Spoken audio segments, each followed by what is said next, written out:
সিরাজগঞ্জ হলেও আমার নানা বাড়ি পাবনা জেলার চাটমোহর উপজেলার কোনো এক গ্রামে।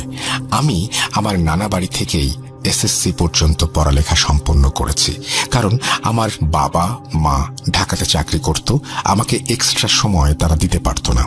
আমার এক মামা আমার সমবয়সী হওয়ায় আমাকে আমার নানা বাড়ি খালার কাছে রেখে দেয়। তো যাই হোক, এবার ঘটনায় আসা যাক। শুরুতেই বলতে চাই, এটি একটি বাস্তব ঘটনা এবং আমার সাথেই ঘটা। আমি তখন অষ্টম শ্রেণীর ছাত্র। জেএসসি পরীক্ষা শেষ করে ঢাকায় বেড়াতে আসি বাবা মার কাছে। প্রায় 20 দিন পর ঢাকা থেকে বাড়ি যাওয়ার জন্য এয়ারপোর্ট রেল স্টেশন থেকে চাটমোহরের উদ্দেশ্যে রওনা হই। উল্লাপাড়া নামক একটি স্টেশনে কোনো এক সমস্যার কারণে ট্রেনের লেট হয়। আমি চাটমোহর স্টেশনে নামি রাত প্রায় 11:40।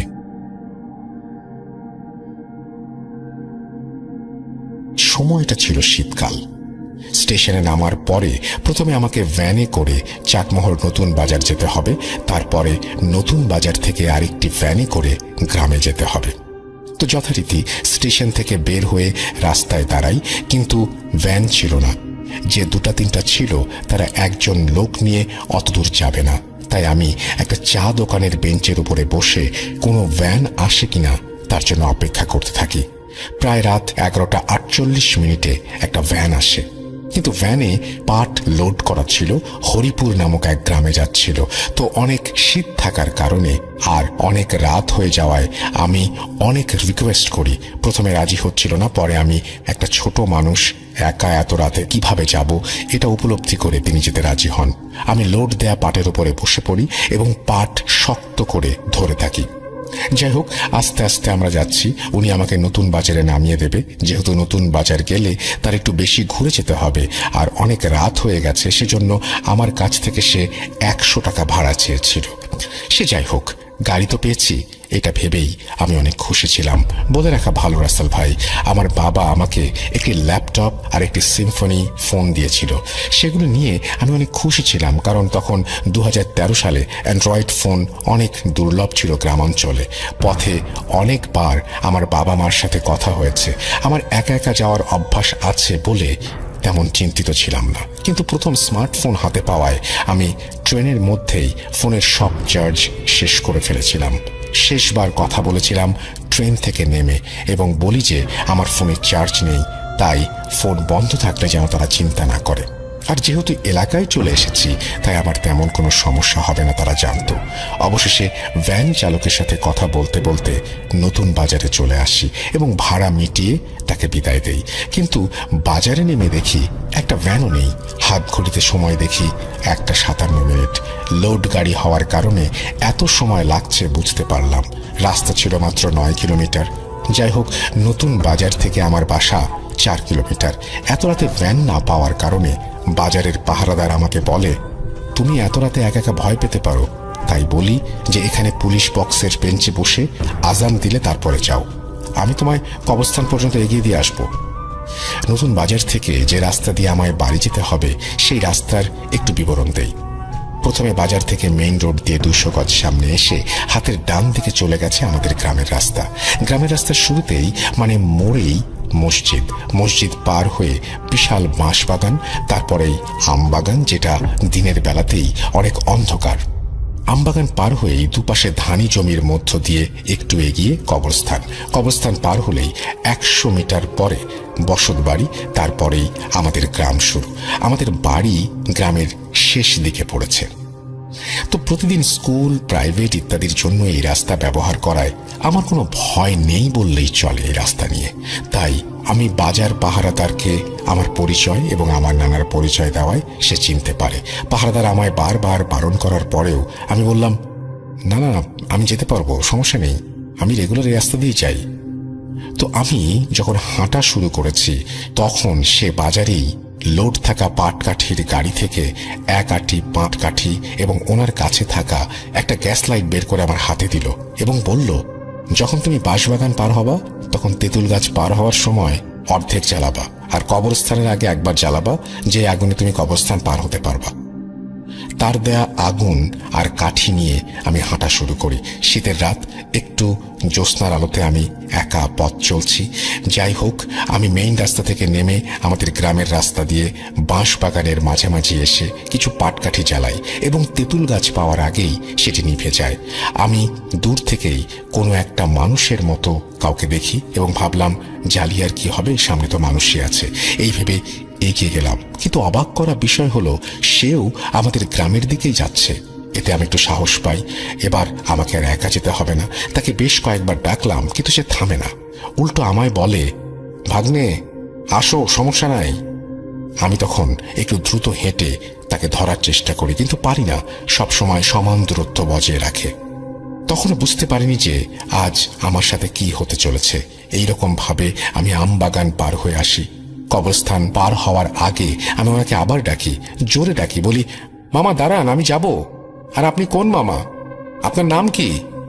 সে আমার কোনো কথার উত্তর দেয় না।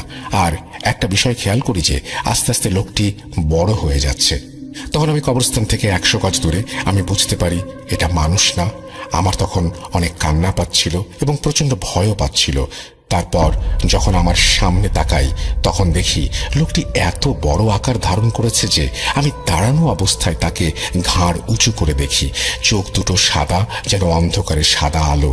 দাঁড়িয়ে আছে কবরস্থানের মধ্যে, আমার দিকে তাকিয়ে আছে, কিন্তু সে আমার কাছে আসছে না। তারপর আমি কোনো মতে গ্যাস লাইট জ্বালিয়ে পাটকাঠিতে আগুন দেই এবং আগুনের আলোতে দেখি অবয়বটা নেই। তখন আমি আবার বাজারের দিকে যেতে শুরু করি এবং অনেক ভয়ে কাঁপা কাঁপা শরীর নিয়ে আমবাগান পার হয়ে যখন তেঁতুল গাছের কাছে যাই, তখন দেখি সে অবয়বটা আবার দাঁড়িয়ে আছে। আমি থেমে যাই এবং মাটিতে বসে যাই, আর আমি নড়তে পারছি না, যেন শরীর আমার কাজ করছে না। এবার অবয়বটা আমার দিকে আস্তে আস্তে এগিয়ে আসতে থাকে। আমি জোরে চিৎকার করতে চেয়েও পারি না, আস্তে আস্তে আওয়াজ বের হয়। এত পরিমাণ ভয় পেয়েছি, এত পরিমাণ হয়রান হয়েছে, আমি উঠতে পারছি না। হঠাৎ দেখি পেছন থেকে আমার নাম ধরে কেউ ডাকছে, ইমরান, ভয় পাস না, বারবার বলে। আর আমার কাছে আসে আওয়াজটা, কাছে এসে আমার গায়ে হাত দেয়। দেখি আমার বন্ধু ওমর আমায় বলছে, দূর বেটা, ভয় পাস কেন? বন্ধুকে দেখে একটু সাহস পাই। আমি কিছুই বলতে পারছিলাম না। ওমর আমায় বলে, আরে বন্ধু, বাড়ি যাই। আমার গলা প্রচুর শুকিয়ে যাওয়ায় কথা বলতে পারছিলাম না। সারা শরীর ঝিম ধরে যাওয়ার কারণে আমি বন্ধুর কাঁধে হাত দিয়ে চলতে থাকি। এক সময় আবার কবরস্থান পার হয়ে আসি। বাড়ি থেকে একটু দূরে, মানে 50 মিটার গেলেই বাড়ি। হঠাৎ কানে ভেসে আসে ফজরের আজান। আমি অমনি পড়ে যাই মাটিতে। আমার বন্ধু উঠাও। আমি যার কাঁধে ভর করে আসছিলাম সে কই? কিছু না বুঝেই আমি আবার ভয় পেয়ে দৌড়ে বাড়ি চলে আসি। এসে আমার খালাকে সব বলি। খালা নানাকে বলে। সকালে ভয় পাওয়ার কারণে আমায় কাচি গরম করে পানিতে চুবিয়ে সেই পানি খাওয়ানো হয়। এর পরের দিন আমি আমার বন্ধুকে বিষয়টা বলি। সে বলে, না তো, আমি তো বাসায় ছিলাম, অত রাতে আমি বাইরে যাবো কেন? তারপরে আমাদের মসজিদের ইমাম সাহেবকে বিষয়টা জানালে উনি বলেন, তেঁতুল গাছে অনেক আগে থেকেই একটা খারাপ জিন থাকতো। সেই সময় কিছু লোক এই জিনকে দেখেছিল এবং একজন মারাও গিয়েছিল। তারপর থেকে একা একা কেউ ওদিকে যেত না, বিশেষ করে রাতে। আর আমাকে নাকি যে বন্ধুটি সেজে নিয়ে এসেছিল সে নাকি একটা ভালো জিন। এরপরে আমার সাথে আর কোনো সমস্যা হয়নি। একদিন রাতে সজীবের মামা ব্যবসার টাকা নিয়ে তাদের বাড়িতে আসেন। সেখানে ওই সময় মোটামুটি ভালো অঙ্কের টাকাই ছিল। টাকা সজীবের বাবার হাতে বুঝিয়ে দেওয়ার পরে খানা দানা শেষ করে মোটামুটি রাত হয়ে যাওয়ায় সজীবের বাবা তার মামাকে থাকতে বলেন। উনি না করেন এবং যথারীতি বাড়িতে চলে আসেন। আর ওই দিন রাতেই সজীবদের বাড়িতে চোর আসে এবং যখনই তারা বুঝতে পারে যে বাড়িতে চোর এসেছে, তখনই সজীবের বাবা আশেপাশে সবাইকে ডাকাডাকি করে এবং সবাই আস্তে আস্তে চোর টাকা, স্বর্ণ যা কিছু ছিল সব নিয়ে পালিয়ে যায়। আশেপাশে সবাই আসে, আর ওই সময় নেহালের বাড়ির সবাইও উপস্থিত ছিল। কিন্তু নেহালের আসতে একটু দেরি হয়। নেহালের এই দেরি হওয়াটা সজীবের মা খেয়াল করেন। এটা পরে উনি তার স্বামীকে বলেন নেহালের দেরি হওয়ার কারণ। আর আমি আগেই বলেছি সজীবের মা নেহালের ফলমূল চুরি করে খাওয়ার ব্যাপারটা পছন্দ করতেন না। সেই সুবাদে সজীবের মা নেহালকে চোর মনে করেন। অন্যদিকে সজীবের মার বাবা, মানে সজীবের নানা, ছিলেন একজন কবিরাজ। তার সাথে জিনও ছিল, যার মাধ্যমে উনি মানুষের বিভিন্ন সমস্যার সমাধান করতেন। তাই সজীবের মা সজীবের নানাকে নেহালের উপর একরকম রাগ নিয়েই বলেন যে, বাবা, নেহালি চোর, কারণ যেদিন আমার বাড়িতে চুরি হয়েছিল ওই দিন আমাদের আশেপাশে সবাই আমাদের বাড়িতে আসে। তখন নেহালের পরিবারের সবাইও এসেছিল, কিন্তু নেহালের আসতে দেরি হয়। আর ওর মানুষের কাছে এই ফলমূল খাওয়ার স্বভাবও আছে, তাই ওকে এমন কিছু করেন যাতে জীবনে আর চুরি না করে। সজীবের নানা বলেন, মারে সবই বুঝলাম, চুরি না করে যদি থাকে তাহলে তো ছেলেটা শুধু শুধু দোষী হয়ে শাস্তি পাবে। সজীবের মা বলেন, নেহালি করেছে, আপনি ফাফা দেন, জিন চালনা করেন। আচ্ছা, আমি দেখছি। আসলে কারো যদি কিছু চুরি হয় তাহলে ফাপার মাধ্যমে চোরকে শনাক্ত করা বিজ্ঞজনদের কাছে শুনেছিলাম, কিন্তু এখানে একটা কথা রয়েছে। আপনি সন্দেহ করে কয়েকজনের নাম দিতে পারবেন, তাদের মধ্যে যদি চোর থাকে চোর বেরিয়ে আসবে। কিন্তু সজীবের নানা শুধু নেহালের ওপরে জিন চালনা করেন, যার ফলে 3 দিনের মধ্যে নেহালের ওপরে তার প্রভাব পড়তে শুরু করে। তার শরীরে গোটা হতে থাকে, শরীর শুকিয়ে যেতে থাকে, যা ছিল খুবই ভয়ানক। কি ভাবছেন এখানেই ঘটনা শেষ? এখান থেকেই ঘটনার মোড় পাল্টায়। যতদিনে সজীবের নানা বুঝতে পারেন নেহালের এসবের সাথে কোনো সম্পর্ক নেই, ততদিনে নেহালের অবস্থা করুণ হয়ে যায়। নেহালও বুঝতে পারছিল যে তার সাথে কেন এমন হচ্ছে, তাই তার বাবা তাকে হুজুরের কাছে নিয়ে যান। হুজুর দেখেই বুঝতে পারেন যে তার উপর জিন চালনা করা হয়েছে। হুজুর তখন তাকে পানি পড়া দেন এবং 3 দিন খেতে বলেন, আর 3 দিন পরে আবারও আসতে বলেন। তারপর নেহাল তার বাবা চলে আসেন। তারপর হুজুর আসন করেন এবং ওনার সাথে থাকা জিনগুলোকে ডাকেন। তারপর জিনগুলোকে জিজ্ঞেস করেন এই ছেলের সাথে কি হয়েছে। তখন জিনেরা হুজুরকে সবকিছু খুলে বলেন, আর দেখতে দেখতে 3 দিনও শেষ হয়ে যায়। নেহাল তার বাবা আবার হুজুরের কাছে যায়। তারপর হুজুরকে জিজ্ঞেস করে কেন তার সাথে এরকম হয়েছে। হুজুর তাদেরকে বলেন, আপনারা যাওয়ার পর আমি আমার জিনদের সাথে কথা বলেছি। সজীবদের বাড়িতে চুরি হওয়ার ঘটনাটা মনে আছে আপনাদের? নেহালের বাবা বলেন, হ্যাঁ, তো ওই ঘটনার সাথে ওর অসুস্থ হওয়ার সম্পর্ক কি? হুজুর বলেন, সজীবের বাবা যখন চোর চোর বলে ডাকতে থাকে আশেপাশে সবার সাথে আপনারাও যান, কিন্তু নেহাল যায় দেরি করে। তাতেই সজীবের মা ভেবে নেয় সজীব হয়তো চুরিটা করেছে। তারপর উনি সন্দেহের ভিত্তিতেই ওনার বাবা অর্থাৎ সজীবের নানার মাধ্যমে নেহালের উপরে জিন চালনা করেন। তারপরেই নেহালের এই অবস্থা। নেহালের বাবা চোখে পানি নিয়ে বলেন, তাহলে এখন এর থেকে বাঁচার উপায় কি? হুজুর বলেন, উপায় একটা আছে, আপনাদের যেভাবে বলছি সেভাবেই করবেন, ইনশাল্লাহ আপনারা সাফা পাবেন। 3 দিন ফজরের নামাজের পরে কিছু দোয়া বলে দিচ্ছি, ওইগুলো পড়ে পানিতে ফু দিয়ে নেহালকে 3 রাস্তার মোড়ে গোসল করাবেন এবং 3 মাস অর্থাৎ 90 দিন কোনো প্রকার মাছ খাওয়াতে পারবেন না। তারপর যথারীতি হুজুরের কথা মতো সব করা হয়। সে অনেকটা সুস্থ হয় এবং নিয়মগুলো মানতে থাকে। তারপর নেহাল আর তার বাবা সজীবদের বাড়িতে যায় এবং নেহালের বাবার সাথে অনেক রাগারাগি করেন। তারপর সজীবের নানা ও মার ব্যাপারে সব বলে আসেন, তারা কি কি করেছেন এবং তার ছেলের কিভাবে ক্ষতি হয়েছে। সবকিছু শুনে সজীবের বাবা তার স্ত্রীকে মারতে যান। তখন সামনে থাকা সবাই তাকে আটকান। তারপর সজীবের বাবা বলেন, বাবা, যেহেতু তোর সাথে অন্যায় হয়েছে তাই আমিও চাই চোর বের হোক। তারপর নেহালের বাবা আর সজীবের বাবা মিলে ওই হুজুরের কাছে যান আবার নতুন করে জিন চালান করার জন্য। আসল চোর কে? তারপর অনেকের নাম দেন। আরেকটা কথা বলে রাখা দরকার যে সজীবের বাবারা ছিল 4 ভাই, তাদের মধ্যে থেকে 3 জনের নাম মিলিয়ে 7 জনের নাম দেয়া হয়। মোট 10 জনের নামের ওপর ফাপার মাধ্যমে জিন চালনা করা হয় এবং 3 দিন অপেক্ষা করতে বলেন। 3 দিন পরে সবাই বুঝতে পারে যে চুরি করেছে সে আসল চোর সজীবের আপন ছোট কাকা। তার সাথেও ঠিক একই ঘটনা ঘটেছিল নেহালের মতো। আর এই একই অবস্থা দেখে কারো আর বুঝতে বাকি থাকে না যে কে চুরিটা করেছে। পরবর্তীতে সবাই তাকে জিজ্ঞেস করে সে চুরি করেছে কিনা। তারপর সজীবের কাকা স্বীকার করেন যে উনি টাকা স্বর্ণগুলো চুরি করেছেন। তারপর গ্রামবাসীরা সবাই তাকে সুস্থ হওয়ার পরে গ্রাম থেকে চলে যেতে বলে। আগে যেহেতু টয়লেট কিছুটা দূরে বানানো হতো তাই দাদি এই অবস্থায় টয়লেটে যেতে চাচ্ছিল না, কারণ এর আগে তার বাচ্চাকে দাদি বাঁচাতে পারেনি। কেন বাঁচাতে পারেনি তা যদি শুনতে চান তাহলে আমি তা শেয়ার করব অন্য কোনো দিন। এখন ঘটনায় আসি। দাদি টয়লেটের পাশে বসে হঠাৎ পেছন দিক থেকে তাকাতে থাকেন এবং দেখেন নারকেল গাছে কেউ বসে আছে এবং দাদি এই সব দেখা মাত্রই ওই অবয়বটার পা দুটো এতই বড় হয়ে যায় যে মাটি স্পর্শ করে, অর্থাৎ নারকেল গাছ থেকে অবয়বটির পা মাটিতে স্পর্শ করে এবং মুহূর্তেই অবয়বটা আকারে অনেক বড় হয়ে যায় আর দাদিকে লক্ষ্য করে দাদির কাছে আসতে শুরু করে। এবং মুহূর্তেই চারপাশ মনে হয় যেন ঘূর্ণিঝড় হচ্ছে। দাদি সাথে সাথে দৌড়ে বাসার দরজায় এসে দাদাকে ডাক দেয় এবং ঘরে ঢুকে দরজা বন্ধ করে দেয়। ওই দিন দাদির কিছু করতে পারেনি, কিন্তু তারপর দিন দাদি অনুভব করে তার পেটে বাচ্চা নড়াচড়া করছে না এবং হাসপাতালে ভর্তি করে ডাক্তার জানায় যে পেটের বাচ্চা মারা গেছে এবং অপারেশনের প্রস্তুতি নিচ্ছে। তখন দাদি দেখে তার বাচ্চা পেট থেকে বের হয়ে গেছে কোনো রকম ব্যথা ছাড়াই। ডাক্তার ব্যাপারটাতে অনেক অবাক হন। তারপর আমার আব্বু এবং আমার দুই ফুপু জন্ম নেয়। দাদি এবং বাকিরা সবাই ভেবেছিল ওই রাতের ঘটনা এখানে শেষ। কে জানতো এই ঘটনার ফলাফল এতটা ভয়াবহ হবে। জি, ঘটনার শেষ ওইখানে ছিল না। আমি আমার আব্বুর একমাত্র মেয়ে। 2012 সাল আমি কোচিংয়ে পড়তে যেতাম বিকেলে এবং ছুটি হতো 7:30 থেকে 8টার দিকে। দাদি অনেক সময় আমাকে নিয়ে আসতো। কোচিংটা ছিল অনেক দূরে। দাদি একদিন আমাকে নিয়ে বাসায় আসবে বলে আমাদের এলাকায় বসে আমার জন্য অপেক্ষা করছিল। সময়টা ঠিক সন্ধ্যা। তিনি ওই বসা অবস্থায় অনুভব করেন তার শরীরের মধ্যে কেমন একটা অনুভূতি হচ্ছে। না দাঁড়াতে পারছিলেন, এমনকি হাত নাড়াচাড়া করতে পারছিলেন।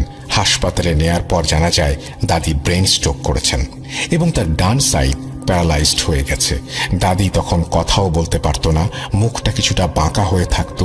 দাদি আগে প্রায়ই হঠাৎ করে পড়ে যেত, কখনো হাত ভাঙে কখনো পা। এবং দাদি একটা কথা বলতো যে কেউ তাকে ধাক্কা দিয়েছে। অবাক করা ব্যাপার এইটা যে দাদি যখন পড়ে যেত তখন আশেপাশে কাউকে দেখা যেত না, এমন কেউ থাকতো না যে ধাক্কা দেবে। আর একটা কথা বলি, দাদি 5 ওয়াক্ত নামাজ আদায় করত। যখন স্ট্রোক করে তারপর থেকে নামাজ পড়া বন্ধ হয়ে যায়, কারণ তিনি নড়াচড়াই করতে পারতেন না। একদিন আমি স্কুল থেকে আসি এবং সবাই দাদিকে বলে আমার হাতটা ধরতে, এর কারণ দাদিকে হাতের ব্যায়াম করাতে হতো এবং বিভিন্ন জিনিস ধরানোর চেষ্টা করতে বলতো। তাই আমি হাতটা ধরে চেষ্টা করি। দাদি আমার হাত ধরে এবং আমি অনুভব করি দাদি অনেক শক্ত করে ধরেছে। আমি আমার হাত নাড়াতে পর্যন্ত পারছিলাম না। আমি দাদির দিকে তাকাতে তিনি দাঁত শক্ত করে এবং চোখ একদম লাল আর মুখে একটা শয়তানি হাসি ফোটান।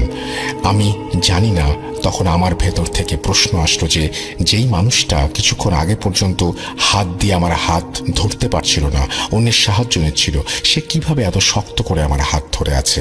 আমি তখন বলি আমার কোচিংয়ে যেতে হবে, হাত ছাড়েন। তখন আমার বড় ফুপু আমার হাতটা ছাড়িয়ে দেয়। আমার ওই দিন থেকে সন্দেহ হয় যে দাদির কিছু একটা হয়েছে আর ওই হাসিটা দাদির না। কিন্তু কি হয়েছে তা বুঝে উঠতে পারছিলাম না। বলে রাখি আমার বয়স তখন 11 বছর। বুঝতেই পারছেন ওই বয়সে যতটুকু বুঝেছি তাই অনেক। তারপর দিন সকালে আমি আমার ফুফাতো ভাই বোনদের উঠোনে বসে আছি। আমার ফুফাতো বোন উঠে বাড়ির মেইন গেট লক করে দিয়ে আমার সাথে এসে বসে। কিছুক্ষণ পর গেট নিজে থেকেই অনেক জোরে খুলে যায় এবং বাতাস ছিল না। আমাদের গেট লক করা ছিল, কিন্তু এমনই একটা অবস্থা ঘটে যে মনে হচ্ছিল যে বাতাস বা ধাক্কায় এটা খোলা সম্ভব না, তারপরে গেটটা খুলে যায়। আমি ঠিক তখনই দাদির অদ্ভুত কথা বলতে থাকি আর আমি অনুভব করি আমাদের বাড়িটা কেমন যেন ভারী হয়ে গেছে। আমাকে দাদি ছোটবেলায় শিখিয়ে দিয়েছিল প্যারানর্মাল কিছু হলে আয়াতুল কুরসি পাঠ করতে। আমি আন্দাজ করতে পারছিলাম যে দাদির ওপরে কিছু ভর করেছে, কিন্তু সঠিকভাবে অনুমান করতে পারছিলাম না। আর এইটাও বুঝতে পারছিলাম যে বাড়িতে আমি ছাড়া অদৃশ্য কিছু প্রবেশ করেছে। আপনাদের মনে প্রশ্ন উঠতে পারে যে 11 বছর বয়সে এত কিছু আমি কিভাবে বুঝলাম। এই উত্তরে আমি বলবো আমি জানি না কিভাবে বুঝলাম। আমি এইসব ব্যাপারে বুঝতে পারি, হয়তো আল্লাহ আমাকে এইসব ব্যাপার বুঝতে পারার ক্ষমতা দিয়েছেন। আমি এখন এইটাও বুঝতে পারি বাড়ির ঠিক কোন জায়গায় অদৃশ্য কিছু আছে। আমি এখন ঘটনায় আসি। এক সকালে ঘুম থেকে উঠে দেখি বাড়ির সবাই কেমন ভয়ে আছে। আম্মু জানায় যে রাতে দাদি ভয়ানকভাবে আল্লাহ আল্লাহ বলে ডাকছিল এবং কারো কথার উত্তর দিচ্ছিল না আর চোখ একদম লাল ছিল। ওই রাতে আমার দাদা আমার আম্মু বাসায় ছিল, তাই সবাই ঠিক করলো আজ রাতে আমার ফুপু থাকবেন বাসায়। আমাদের 2টা রুম ছিল এবং 2 রুমের মাঝে দরজা ছিল। আমার দাদা এবং আমার ফুফাতো ভাই এবং দাদি এক রুমে ঘুমায়। আমি, আম্মু, ফুপু আর 6 মাসের মেয়ে আমাদের রুমে ঘুমাই। রাত 3টা হঠাৎ দাদি ভয়ানকভাবে আল্লাহ আল্লাহ করতে থাকে। ফুফাতো ভাই দাদির পাশে শোয়া ভাবছিল দাদি জিকির করছে। আমার ফুপু রুমে গিয়ে দেখে দাদির চোখ একদম লাল হয়ে গেছে আর মুখে সেই শয়তানি হাসি। ফুপু তার ছেলেকে সাথে নিয়ে আমাদের রুমে পাঠিয়ে দেয়। আমাদের ততক্ষণে ঘুম ভেঙে যায়। দাদির কণ্ঠ এতটাই ভয়াবহ ছিল যে কারো পক্ষে ঘুমিয়ে থাকা সম্ভব না। আমাকে আম্মু কোনোভাবেই দাদির রুমে যেতে দিচ্ছিল না। অবাক করা ব্যাপার হচ্ছে দাদির প্রতিটা চিৎকারে 6 মাসের বাচ্চাটাও জোরে জোরে কান্না করছিল। আমি সুযোগ বুঝে একটু দাদির রুমে উকি দিয়ে যা দেখলাম তা দেখে আমি নিজের চোখকে বিশ্বাস করতে পারছিলাম না। আমি দেখি দাদি বুকের ওপর ভর দিয়ে শুয়ে আছে আর তার পা গুলো নাড়াচাড়া করছে। আপনি চিন্তা করেন একজন প্যারালাইসিসের পেশেন্ট সে কিভাবে ওভাবে শুয়ে থাকতে পারে এবং নিজের পা নাড়াচাড়া করতে পারে। দাদি নিজ থেকে পাশ ফিরে শুতে পর্যন্ত পারত না আর 2 হাত দিয়ে আমার ছোট ফুপুর বুকে খামচি দিচ্ছিল। আবারও বলছি ভাইয়া, 2 হাত দিয়ে। আমি দেখে কিছুক্ষণ আমার মাঝে ছিলাম না। আজানের কিছুক্ষণ আগে দাদি ঘুমিয়ে পড়ে। পরদিন সকালে দাদি কিছুই মনে করতে পারছিলেন না। আমার বড় ফুপু এক হুজুরের কাছে যায়। হুজুর জানায় দাদির ওপর বদ জিন আসর করেছে, যা ঠিক 40 থেকে 50 বছর আগে ঘটেছিল এবং ওই রাতের ঘটনা জানায় এবং বলে ওই রাতে দাদির ক্ষতি করত যদি দাদি চলে না আসতো। আর দাদির নিজে ক্ষতির সম্মুখীন না হলেও দাদির পেটে থাকা সন্তান ক্ষতির মধ্যে পড়েছিল। বদ জিনের জন্য বাচ্চা মারা যায়। দাদিকে এতদিন কিছু করতে পারেনি, কারণ দাদি সবসময় নামাজ আদায় করতেন এবং তাহাজ্জুদের নামাজ আদায় করতেন। অসুস্থ অবস্থায় নামাজ আদায় করতে না পারার কারণে এবং বিছানায় টয়লেট করার কারণে দাদি সবসময় নাপাক অবস্থায় থাকতেন এবং বদ জিনের জন্য সহজ হয়ে গিয়েছিল দাদির শরীরটিকে আয়ত্তে নিয়ে আসা। হুজুর ওই দিন কিছু তাবিজ দেয়, যেহেতু দাদিকে নিয়ে যাওয়া সহজ ছিল না আর হুজুর অনেক বয়স্ক থাকায় উনিও আমাদের বাসায় আসতে পারছিলেন না, তাই কাজটি অনেক কঠিন হয়ে পড়ে। হুজুর বাড়ি বন্ধ করে দেন এবং দাদির শরীরও বন্ধ করে দেন, কিন্তু কিছুতেই দাদি সুস্থ হচ্ছিলেন না। প্রতি রাতে 3টা থেকে 5টা পর্যন্ত দাদি ভয়ানক কণ্ঠে আল্লাহ আল্লাহ করতেন। কিন্তু সকাল হলে প্রতিবেশীরা বলতো রাতে আমাদের বাসা থেকে কান্নার আওয়াজ কেন আসে, বাচ্চার কান্নার আওয়াজ। আর শুনতে পায় আমাদের বাড়ির টিনের চালে বড় বড় ঢিল ছুঁড়ে কেউ। ভাইয়া, আমরা রুম থেকে কোনো ঢিলের আওয়াজ শুনতে পেতাম না। আমার দাদির ভয়ানক কণ্ঠে আল্লাহ আল্লাহ বলা এতটাই জোরে ছিল যে পুরো এলাকা সেই আওয়াজ শুনতে পেত। এইভাবে আমাদের দিন কাটতে থাকে। রাতে কেউ ঘুমাতে পারতাম না। সারা রাত ওই ভয়ঙ্কর কণ্ঠ। হুজুর কোনোভাবেই জিনকে হাজির করতে পারছিলেন না। এমনকি দাদির শরীরে আসলেও আল্লাহ ছাড়া আর কিছু বলতো না। এমনকি দাদির শরীরে আসলেও আল্লাহ ছাড়া আর কিছু বলতো না। তাই বুঝতে পারছিলাম না জিনটি আসলে কি চায়। একদিন হুজুরের কাছে হাজির হয় এবং হুজুর কোনো কথারই উত্তর দিচ্ছিলেন না, শুধু এটুকুই বলেন, আমি ওর কলিজা খাবো। এতদিন পর ওর শরীরে প্রবেশ করতে পেরেছে, তাই সে যেতে চায় না। একটা কথা বলি ভাইয়া, যেদিন আম্মু প্রথম দাদির অদ্ভুত আচরণের কথা বলেছিল, আমি তখন পুরোপুরি বুঝতে পারি যে দাদির ওপর অদৃশ্য কোনো জাতির আক্রমণ আছে। আমি জানি না ওই বয়সে ঠিক কিভাবে দাদিকে আমি বাঁচাবো। আমি নিজেকে প্রশ্ন করতে থাকি, আমি কি করব দাদির জন্য? আমার ধারণা কাকে বলবো, কে বিশ্বাস করবে? তাই আমি একটা জগে পানি নিয়ে তাতে আয়াতুল কুরসি পাঠ করে দম দেই আর ওই পানি ছিটিয়ে দেই আমাদের বাসার বিভিন্ন জায়গায়। আমার টয়লেট ছিল দাদির রুমের জানলা থেকে কয়েক হাত দূরে, আর জানালার পাশে ছিল একটা পুরনো আম গাছ। আম গাছের আশেপাশে ছিটিয়ে দেই সেই পানি। আমি বুঝতে পারিনি দাদিকে বাঁচানোর এই চেষ্টা করতে গিয়ে এর ফলাফল এতটা ভয়াবহ হবে যে আমার জীবনটা ওলটপালট হয়ে যাবে। ওই দিন কোচিং থেকে চলে যাই এবং ওই দিন থেকে অনুভব করি সারাদিন আমার আশেপাশে কেউ আছে। শুধু রাতে দাদি যখন ভয়ানক আচরণ করত তখনই অনুভব করতাম না অদৃশ্য কিছুটাকে। কখনো কখনো চিৎকার করে বলতাম, কি চান আপনি আমার কাছে? আপনার তো আমি কোনো ক্ষতি করিনি, কেন আমার এরকম পিছু নিয়েছেন? ভাইয়া, 11 বছরে আমার কতটুকু সাহস থাকার দরকার ছিল আমি জানি না। হুজুর একদিন পানি পড়া দেয় এবং বলে যখন পরিস্থিতি স্বাভাবিক দেখবে তখন পুরো বাসায় ছিটিয়ে দেবে। এর মধ্যে হুজুর জানায় বাড়ির বড় মেয়েকে নিয়ে আসবে আমার কাছে। আমি ছিলাম বড়। হুজুর আমাকে দেখে বলল, বাহ, খুব সাহসী তুমি, ভয় তোমাকে কাবু করতে পারেনি। তোমাকে নিয়ে আমার চিন্তা ছিল। তোমার ছোট প্রচেষ্টাতেও তুমি বদ জিনকে আঘাত করতে পেরেছ। তখন বুঝতে পারি ওই দিন পানি ছেটানোটা জিনের শরীরের মধ্যে পড়েছিল। আমাকে সূরা পড়ে দেন হুজুর, আর ফুপুকে বলে দেন আমাকে কোনোভাবেই যেন দাদির চোখে না পড়তে দেয় যখন দাদির শরীরে জিন প্রবেশ করবে। এক রাতে আমি দাদির রুমে টিভি দেখছিলাম এবং দাদিকে আম্মু আর ছোট ফুপু রাতের খাবার খাওয়াচ্ছিল। আমার ফুপু খেয়াল করেন দাদির চোখ একদম লাল এবং শয়তানি হাসি দিয়ে আমার দিকে তাকিয়ে আছে, আর তার চোখের পলক পড়ছে না। তখনই আমার ফুপু আমাকে চিৎকার করে বলে, শাকিলা ওই রুমে যা। আমি দাদির দিকে তাকিয়ে একদম স্তব্ধ হয়ে যাই। আমি কেমন একটা ঘোরের মধ্যে চলে যাই। আমার আম্মু দৌড়ে এসে আমাকে ধরে নিয়ে অন্য রুমে নিয়ে যায় এবং আমার বড় ফুপুর ছেলে, আমার বড় ভাই, এসে পানি পড়া ছিটিয়ে দেয়। দাদি যখন ধমক দিয়ে বলে, আমার ফুফাতো ভাইকে আমাকে দেখতে দিলি না কেন? তারপর দাদি ঘুমিয়ে পড়ে। ওই রাতে অদ্ভুত ঘটনা ঘটে। ভাইয়া তার চাচার সাথে ঘুমাতো। তার চাচা লক্ষ্য করে ভাইয়া রাত 2টা-3টার সময় উঠে দরজা খুলতে চেষ্টা করছে। চাচা ভাইয়াকে ডাক দেয়। ভাইয়া দরজার দিকে মুখ করে উত্তর দেয় ভয়ানক কণ্ঠে, তুই নিজের ভালো চাইলে চুপচাপ ঘুমা, আমাকে বিরক্ত করিস না। তারপর চাচা উঠে ভাইয়াকে থামানোর চেষ্টা করে। এক পর্যায়ে চাচা ভাইয়াকে থাপ্পড় দেয় আর ভাইয়াও চাচাকে থাপ্পড় দিয়ে বসে। এরপর ভাইয়াকে জোর করে শুইয়ে রাখা হয়। সকালে ওঠার পর ভাইয়ার কিছু মনে ছিল না। এরপর থেকে দাদির অবস্থা আরো খারাপ হতে থাকে। সারাদিন তার কোনো হুঁশ থাকতো না। দাদির হার্টবিট চলতো, তাই বুঝতে পারতাম তিনি বেঁচে আছেন। সবুজ রঙের একটা লালা পড়তো মুখ থেকে। হুজুর কিছু করতে পারছিলেন না। সন্ধ্যা পর্যন্ত এমনই থাকতো। তারপর মাগরিবের নামাজের পরে তার হুঁশ ফিরত। একটা কথা, আমার দাদির ডাক্তারি চিকিৎসাও আমরা চালাই। এমন একদিন বিকেলে দাদির অবস্থা দেখে অ্যাম্বুলেন্স নিয়ে যাব, এমন সময় আমাদের পাশের বাড়ির এক দাদি গাড়ির ভেতরে উকি দিয়ে দেখতে চায় দাদিকে। তখনই দাদি হঠাৎ চোখ খোলে এবং ওই দাদিকে দেখে বিরক্ত হয়ে দাদির চোখ লাল হয়ে যায়। ভাইয়া হসপিটাল থেকে এসে শুনি ওই দাদিটা, অর্থাৎ যাকে দেখে চোখ লাল হয়েছিল, ওই দাদিটা বাসায় যেয়ে ছটফট করে শেষ নিঃশ্বাস ত্যাগ করেন। ওই রাতে দাদির শরীরে এসে জিন জানায় ওকে আমি মেরেছি, আমাকে বিরক্ত করেছে সেই কারণে। আমরা এই কথা শুনে কান্নায় ভেঙে পড়ি। একজন নিরীহ মানুষের জীবন চলে গেল। আমার ছোট ফুপু রাগে দাদির কনিষ্ঠ আঙুল চেপে ধরে। দাদি বলতো কিভাবে জিনকে আটকানো যায়। দাদির মধ্যে থাকা জিন মুহূর্তে চিৎকার করতে শুরু করে। আমার বড় ফুপু অন্য কনিষ্ঠ আঙুল চেপে ধরে আর জোরে জোরে বলতে শুরু করে। তখন ছোট ফুপু জিজ্ঞেস করে, কে তুই?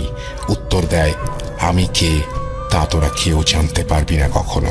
তারপর প্রশ্ন করে, কোত্থেকে আসলি? উত্তর দেয়, একটা মাজার থেকে। আমি মাজারের নাম উল্লেখ করছি না। তারপর আরো কিছুক্ষণ কথা হয়। এরপর এক পর্যায়ে সে চলে যায়।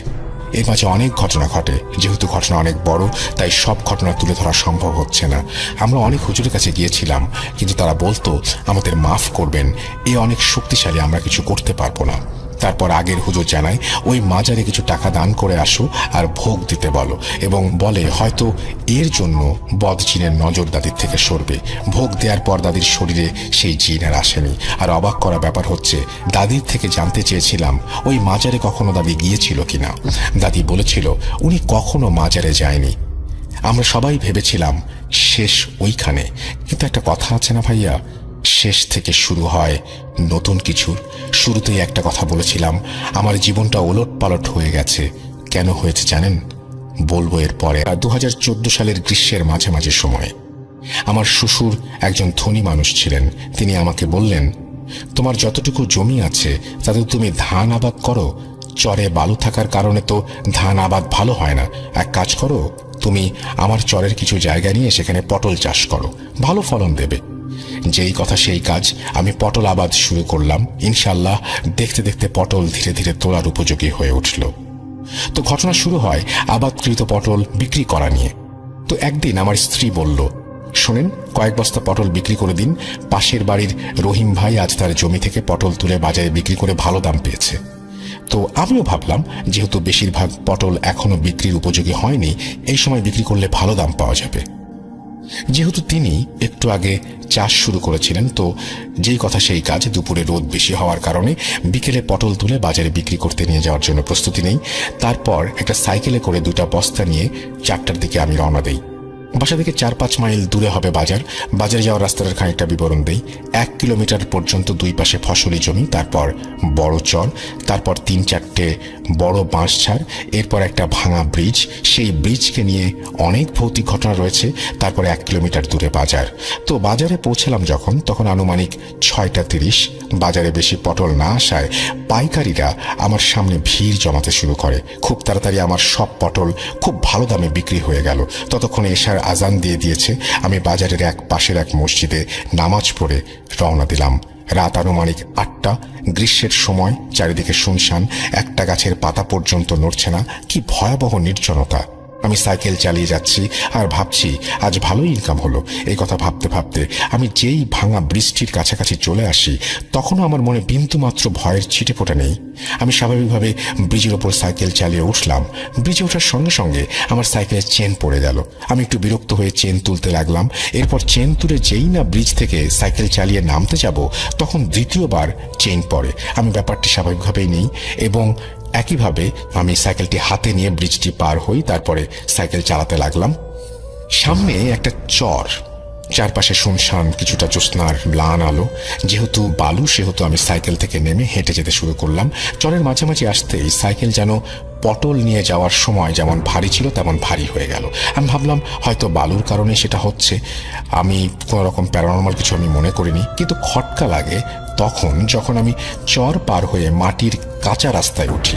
রাস্তায় ওঠার পর কিছু দূর যাওয়ার পর আমার সাইকেলের পেছনের সিট অনেক ভারী হয়ে যায়, মনে হয় কেউ বসে আছে এবং আমি অনুমান করি, কিন্তু পেছনে ঘুরে দেখি কিছু নেই।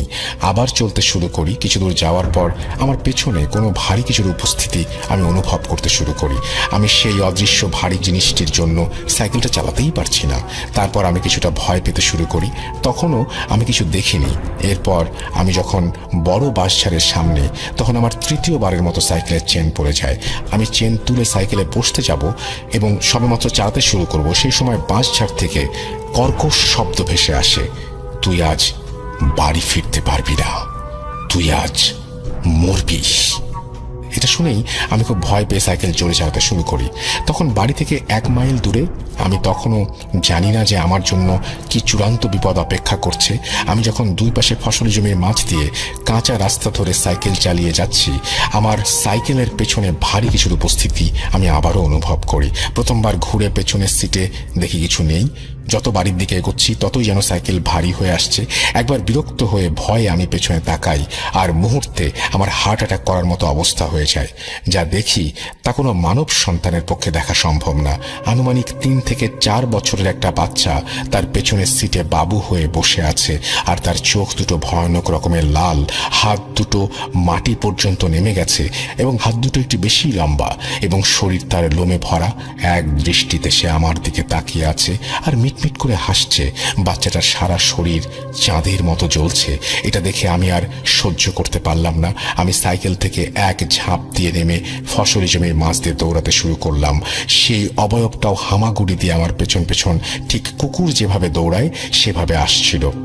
মনে নেই কি হচ্ছিল, কতক্ষণ ধরে আমরা এরকম ছোটাছুটি করছিলাম। মনে হচ্ছিল বারবার আমাকে ধরে ফেলবে।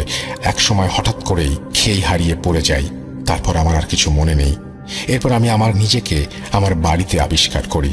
তখন আমার মাথায় প্রচণ্ড ব্যথা, গায়ে জ্বর। এরপর 1 সপ্তাহ পর আমি সুস্থ হই। কবিরাজের কাছে ঝাড়ফুঁক নিতে যাই। ভালো আছি, তবে মাঝে মাঝে স্বপ্নে সে অবয়বটিকে এখনো দেখি। আমার মুখের দিকে তাকিয়ে অনবরত সে হেসে চলেছে। আমি সুস্থ হওয়ার পর সব ঘটনা সবাইকে খুলে বলি। যে ঘটনাতে এক্স্যাক্টলি সুপারন্যাচারাল বা প্যারানর্মাল কিছু আছে, আর যে ঘটনাটি আমার সাথে ঘটেছে সেটা আমরা লজিক্যালি এক্সপ্লেইন করতে পারছি না। তো আমি আর সময় নষ্ট না করে সরাসরি ঘটনায় চলে যাই। ঘটনাটি ঘটে 2023 সালের ফেব্রুয়ারি মাসে। আমি আমার সব বন্ধুদেরই ছদ্মনাম ইউজ করবো, আসল নামটা ইউজ করবো না ওদের প্রাইভেসির কারণে। আমার বন্ধু জিদান, সে মালয়েশিয়া একটা ইউনিভার্সিটিতে পড়ে। তো সেমিস্টার ব্রেকের কারণে ফেব্রুয়ারিতে সে বাংলাদেশে ব্যাক আসে। ব্যাক আসার পর আমাদের সব বন্ধুদেরকে একদিন সে তার বাসায় দাওয়াত দেয়। তো ওর বাসাটি হচ্ছে সাভারের একটা সোসাইটির ভিতরে। সোসাইটিটা খুব বড় এবং খুব সুন্দর। তো আমরা একদিন সব বন্ধুরা মিলে ওর বাসায় যাই এবং ডিসাইড করি যে যেহেতু অনেকদিন ধরে দেখা হয় না আর কথাবার্তা তেমন হয় না, সেদিন রাতটা আমরা ওর বাসায় কাটাবো। তো সারাদিন খুব ভালোভাবেই যায়। আমাদের সাথে তো দেখা যায় ওটা ছুটানোর জন্য রোকেয়া করছে। তো আমরা বেশিরভাগ বন্ধুরা এই রোকেয়া ব্যাপারটা বুঝতাম না, জানতাম না রোকেয়া জিনিসটা কি। আমার এক বন্ধু জানতো এবং সে লাফ দিয়ে উঠে হঠাৎ করে যে আসলে তোর বাসায় রোকেয়া করা হয়েছে। তো তাহলে তো আসলে একটা রিয়েল স্টোরি এটা। এটা এটা কোনো ভুল ত্রুটি হওয়ার কথা না, কারণ যেহেতু তোর ফ্যামিলিও এখানে তোর ইনভলভ আছে। তা আমরা ওকে জিজ্ঞেস করি যে কেন, ব্যাপারটা কি কি রিয়েল কেন, রোকেয়া কি জিনিস? তো বলে যে রোকেয়া হলো ইসলামিক বইতে জিন আসর করলে বা ব্ল্যাক ম্যাজিক করলে ওগুলো ছুটানোর যে পদ্ধতিটা, ওটাকেই রোকেয়া বলে। তো আমরা খুব এক্সাইটেড হয়ে যাই যে একটা রিয়েল ঘটনা আমাদের বন্ধুর সাথে ঘটেছে সেটা শুনবো, কিন্তু ও সেটা বলতে চায় না সহজে, কারণ ও বলে যে ওর ফ্যামিলিতে প্রবলেম হতে পারে এটা বললে। তো আমরা খুব জড়াজড়ি করার পর সে বলে যে আচ্ছা আমি যতটুকু পারি কম ডিটেলসে আমি স্টোরিটা বলবো।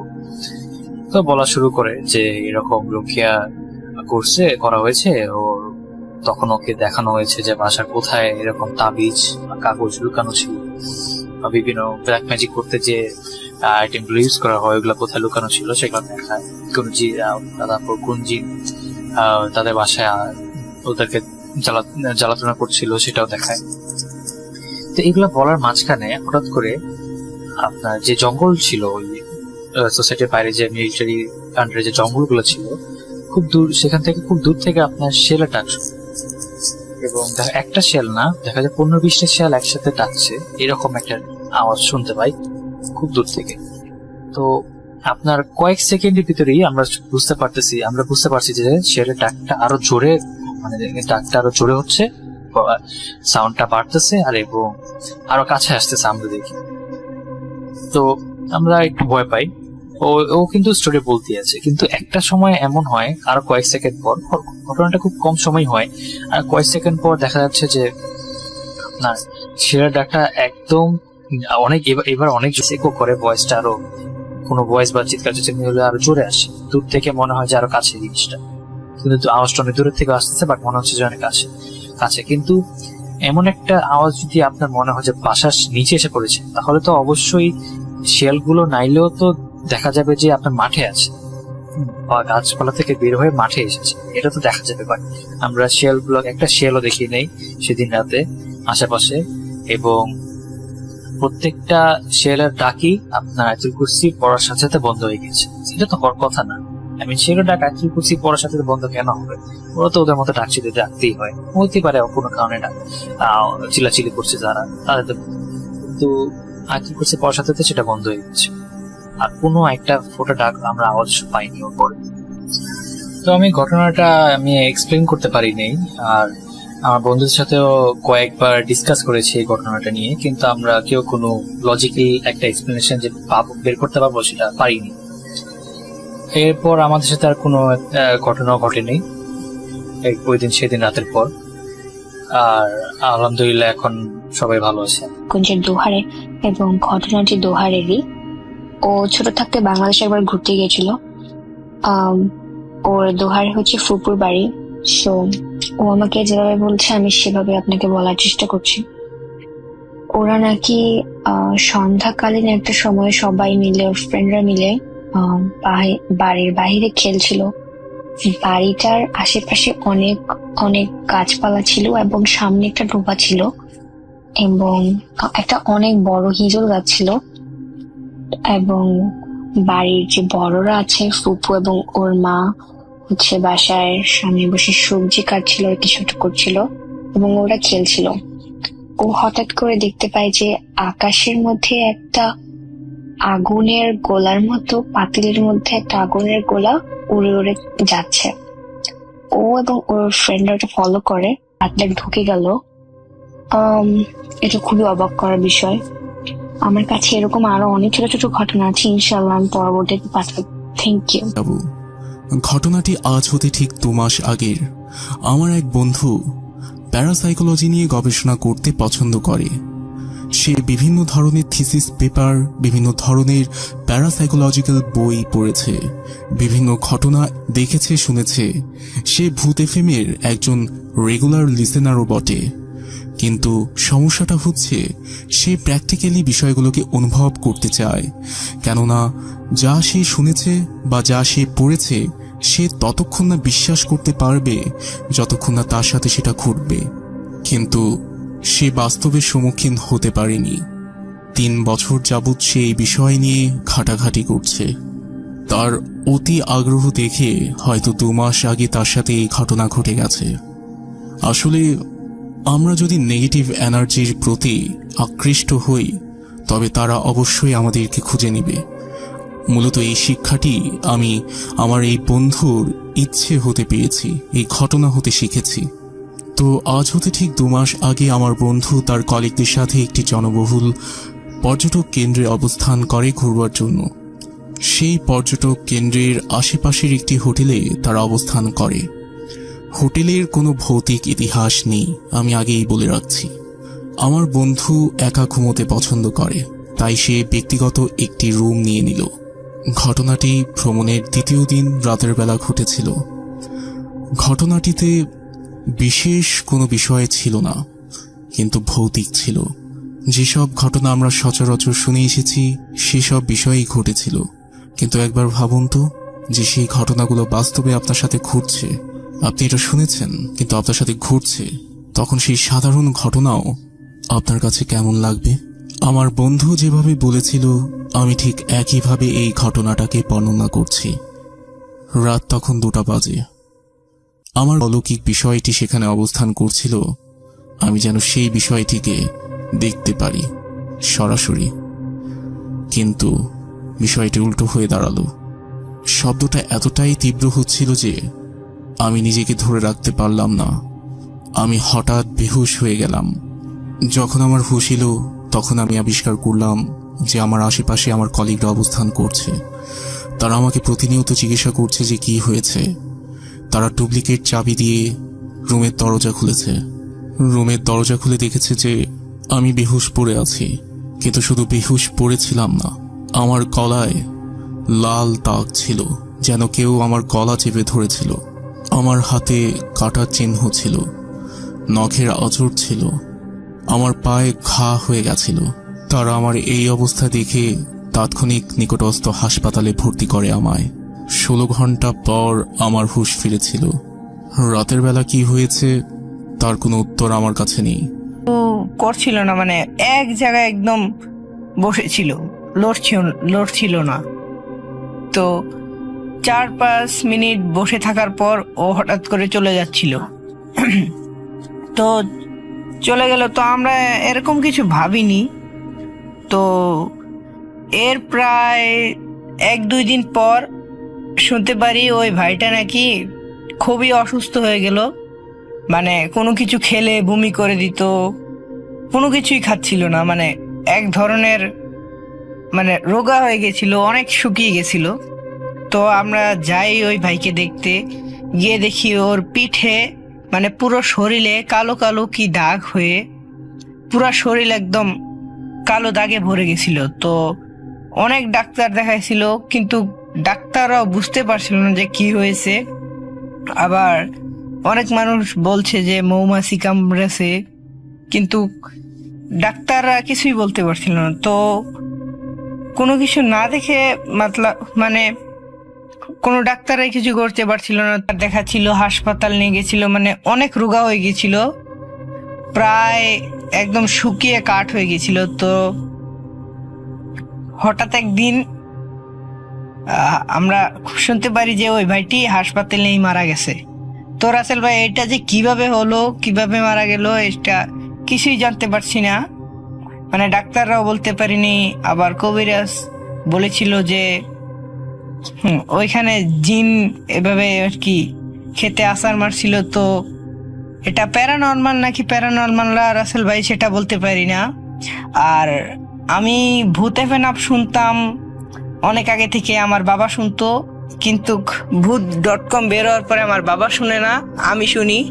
তো রাসেল ভাই, ভূত.com আর ভূতে ফেনাপে এটাই আমার সর্বপ্রথম ঘটনা।